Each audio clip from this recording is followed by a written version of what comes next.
Hello po mga ka-cooking mama. Today's menu is pritong baboy or pritong babi in Kapampangan. So hindi naman ako Kapampangan, I'm Caviteña from Cavite, may kawit. Bahay namin si dating Presidente Mayo Aguinaldo. So ayan, mag-marinate muna tayo ng baboy, balikasim ito, no? So more than half kilo to, I guess. Pero wala siyang 1 kilo. Siguro ano lang to, 600 grams. So ito, bago ko ito i-marinate ng asin, bechin at pamintang pino, sasaksak ko muna to, no?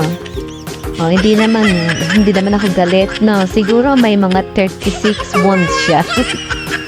So hindi naman ako galit sa baboy. Gusto ko lang ipasok doon yung mga marinade. So yan, set aside natin for 30 minutes.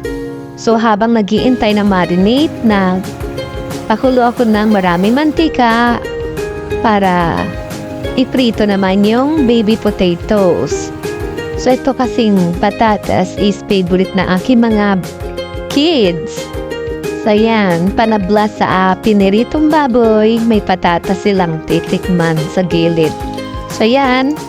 So ito is binrush na naman ng grocery, pero dinouble hugas ko dito sa bahay para masiguro ko malinis, no? Kasi kakainin din nila yung balat. So yan, deep fry ko siya. So ito is bantay-bantayan lang, no? Hindi naman talaga mayat maya is dahil medyo may katagalan tong prituhin dahil matigas ang baby potato. So ayan, hintayin lang natin hanggang sa lumambot. So, skip nyo na kung ayaw nyo pa panood yung pagluluto. Natatawa ako. Pasensya na po kaysa kailangan ko ng long video. So, ayan, tinesti ko kung malambot na, kung okay na.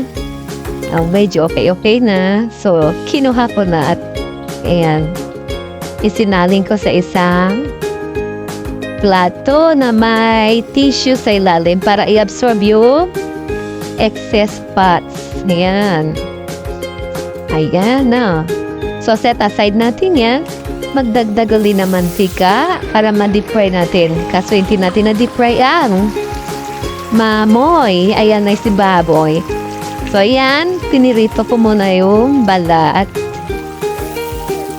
So, napasok ako dito sa mantika na to.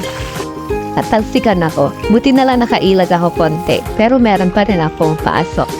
So yan, may ako to binabaligtad para maging even yung pagkaprito. So yun kitang-kita yung mga butas, Ayan, prito natin. Kabi-kabila yan, bali, 4 na ikot yan, no? So, ito na, in-attempt ko na siyang hiwain. Andito na yung kapalpakan, no? Dahil makapal siya, syempre yung gitna, hindi nga na-achieve maluto. So, yan. 3 hiwa siya na lengthwise. At napansin ko na may pinkish-pinkish pa yung gitna. So, wala akong dapat gawin dito kundi iprito ulit. So, pinrito ko ulit ito, no? Binalik ko siya sa kawali. At ito na, nung nahiwa. Salamat sa panonood. Subscribe po kayo sa channel. And ingat palagi. Bye-bye.